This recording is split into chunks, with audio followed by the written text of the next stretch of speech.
महत्वपूर्ण प्रश्नों की सीरीज में आपका फिर से स्वागत है। 6 चैप्टर्स के हमने महत्वपूर्ण प्रश्न पहले देख लिए हैं। ये हमारा चैप्टर नंबर 7 और ये है नियंत्रण एवं समन्वय। तो आइए इसको शुरू करते हैं। इसका पहला प्रश्न देखते हैं। पहला प्रश्न है, प्रतिवर्ती क्रिया तथा टहलने की क्रिया के बीच में क्या अंतर है? तो देखिए, प्रतिवर्ती क्रिया और टहलने की क्रिया, तो पर्यावरण में किसी घटना की अनुक्रिया के फलस्वरूप जो पर्यावरण में जो भी घटनाएं होती है उसके फलस्वरूप अचानक हुई अनैच्छिक क्रिया को प्रतिवर्ती क्रिया कहते हैं। जबकि टहलना एक स्वैच्छिक क्रिया है, ये हमारी इच्छा से होती है, जिसे हमारी सोच और नियंत्रण की आवश्यकता होती है। तो ये इसका पहले का आंसर। नेक्स्ट क्वेश्चन देखिए, हम एक अगरबत्ती की गंध का पता किसे लगाते हैं? तो देखिए, जब अगरबत्ती की गंध हमारी नाक तक पहुंचती है, कहां तक पहुंचती है? नाक तक। तो हमारे नाक में मौजूद घ्राणग्राही इसका पता लगाकर विद्युत आवेग के द्वारा अग्र मस्तिष्क को इसकी जानकारी देते हैं। किसको जानकारी पहुंचती है? अग्र मस्तिष्क को। अग्र मस्तिष्क को सोचने, देखिए, अग्र मस्तिष्क मस्तिष्क का सोचने वाला भाग होता है और इसकी सहायता से हम अगरबत्ती की गंध का क्या लगा लेते हैं? पता लगा लेते हैं। नेक्स्ट क्वेश्चन देखिए, ये सारे क्वेश्चन महत्वपूर्ण हैं।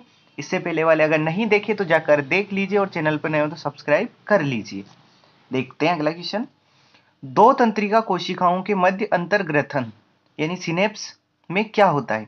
तो दो तंत्रिका कोशिकाओं के मध्य एक रिक्त स्थान होता है जिसे सिनेप्स कहते हैं। जो दरारें जो होती है वो एक्सोन के अंत में विद्युत आवेग कुछ रसायनों का विमोचन करता है। ये रसायन रिक्त स्थान या सिनेप्स को पार करते हैं और अगली तंत्रिका कोशिका की द्रुमिका में इसी तरह का विद्युत आवेग प्रारंभ कर देते हैं।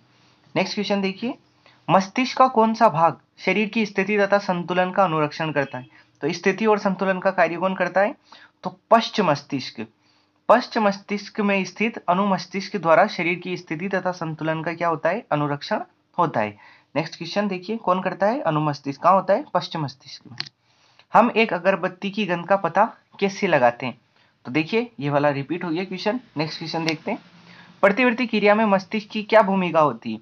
तो पर्यावरण में किसी घटना की अनुक्रिया के फलस्वरूप अचानक हुई अनैच्छिक क्रिया को क्या कहते हैं? प्रतिवर्ती क्रिया। देखिए, अचानक जो होती है वो क्या कहलाती है? प्रतिवर्ती क्रिया। इस क्रिया में कोई ग्राही सूचना ग्रहण कर इसे अभिवाही तंत्रिका तंतु से होते हुए मेरु रज्जु में संयोजी तंत्रिका तंतु के माध्यम से प्रवाही अंग तक पहुंचाता है। कहां पहुंचा देता है? प्रवाही अंग के पास पहुंचा देता है। नेक्स्ट क्वेश्चन देखिए, पादप हार्मोन क्या है? तो पादप हार्मोन में देखिए पादप हार्मोन, पादप हार्मोन पौधों में वृद्धि, किसके लिए? पौधों में एक तो वृद्धि, विकास तथा पर्यावरण के प्रति अनुक्रिया के समन्वय में सहायता करते हैं। जब वृद्धि करता पादप प्रकाश को संसूचित करता है। किसको संसूचित करता है? प्रकाश को। तो एक हार्मोन जिसे ऑक्सिन कहते हैं, यह प्ररोह के अग्रभाग में संश्लेषित होता है तथा कोशिकाओं की लंबाई में वृद्धि में सहायक होता है। नेक्स्ट क्वेश्चन देखिए, छुई मुई पादप की पत्तियों की गति प्रकाश की ओर प्ररोह की गति से किस प्रकार भिन्न है? देखिए, एक तो छुई मुई पादप की गति है और एक प्रकाश की ओर जो पौधा मुड़ा हुआ रहता है उसकी गति से किस प्रकार से भिन्न है? तो हम जानते हैं, छुई मुई पौधा जो होता है, ये इस पौधे के हाथ लगाते ही इसकी पत्तियां कैसी हो जाती है? सिकुड़ जाती है। और एक पौधा होता है जिसे प्रकाश में रखने पर वो प्रकाश की तरफ ही मूव करने लग जाता है। तो छुई मुई पादप की पत्तियों की गति वृद्धि से संबंधित न होकर पत्तियों की कोशिकाओं की स्थिति में परिवर्तन से होती है। कोशिकाओं में परिवर्तन। पादप में गति करने के लिए कोशिकाएं जल की मात्रा में परिवर्तन करके अपनी आकृति बदल लेती है, जबकि प्रकाश की ओर गति वृद्धि से संबंधित होती है। नेक्स्ट क्वेश्चन देखिए, एक पादप हार्मोन का उदाहरण दीजिए जो वृद्धि को बढ़ाता है। देखिए, पादप हार्मोन का उदाहरण कौन है? ऑक्सिन, जो पादप कोशिकाओं की लंबाई में वृद्धि में सहायक है। कौन सा है? ऑक्सिन। नेक्स्ट क्वेश्चन देखते हैं, किसी सहारे के चारों ओर एक प्रतान की वृद्धि में ऑक्सिन किस प्रकार सहायक है? तो जब वृद्धि करता पादप प्रकाश को संसूचित करता है, देखिए प्रकाश की तरफ जो वृद्धि कर रहा है, तो प्ररोह के अग्र, देखिए संसूचित करता है एक हार्मोन जिसे ऑक्सिन कहते हैं। ऑक्सिन वृद्धि में सहायक है, प्ररोह के अग्रभाग में संश्लेषित होता है तथा कोशिकाओं की लंबाई में वृद्धि में सहायक होता है। प्ररोह की प्रकाश से दूर वाली दिशा में ऑक्सिन का सांद्रण कोशिकाओं की लंबाई में वृद्धि के लिए उद्दीपित करता है। नेक्स्ट क्वेश्चन देखिए, जंतुओं में रासायनिक समन्वय कैसे होता है? तो जंतुओं में रासायनिक समन्वय हार्मोन की सहायता से होता है। किसकी सहायता से होता है? हार्मोन की सहायता से। हार्मोन रासायनिक तरल पदार्थ होते हैं जो अंतःस्रावी ग्रंथियों द्वारा स्त्रावित होते हैं। हार्मोन जानवरों के समग्र विकास और विकास को विनियमित करते हैं। देखिए किसके द्वारा समन्वय होता है, हार्मोन के द्वारा। और किसको समन्वित करते हैं, समग्र विकास और विकास को।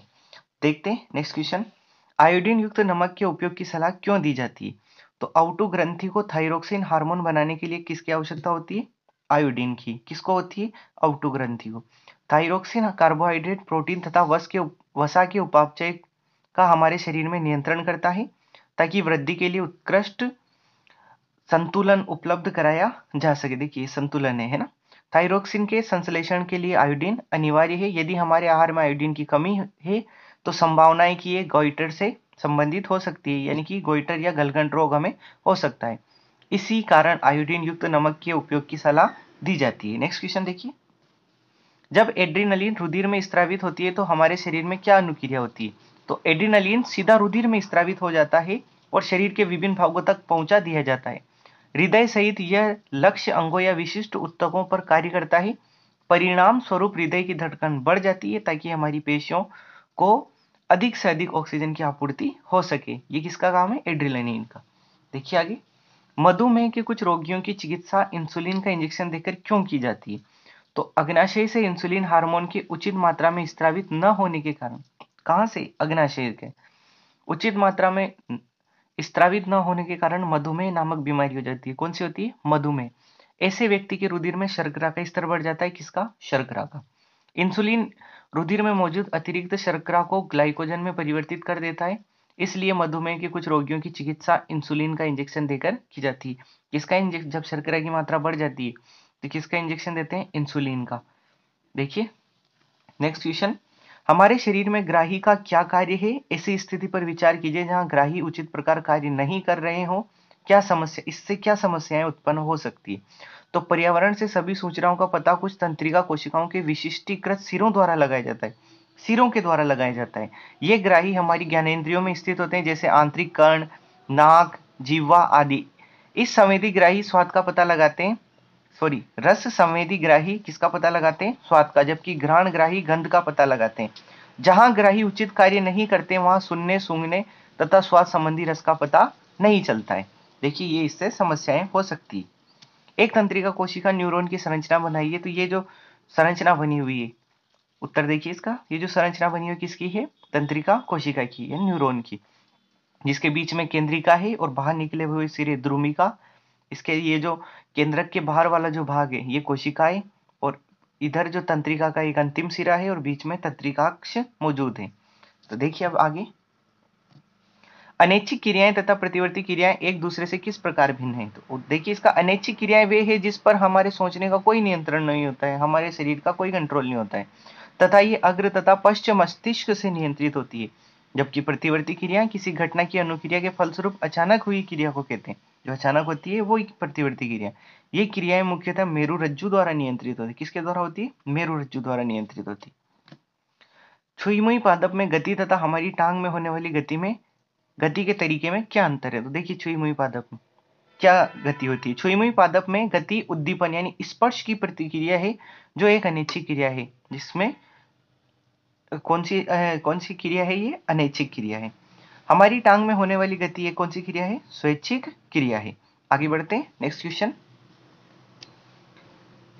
यही देखिए, पत्तियों का आकार में भी इनमें परिवर्तन होता है और पादप की कोशिकाओं में गति के लिए कोई विशेष प्रोटीन नहीं होता है।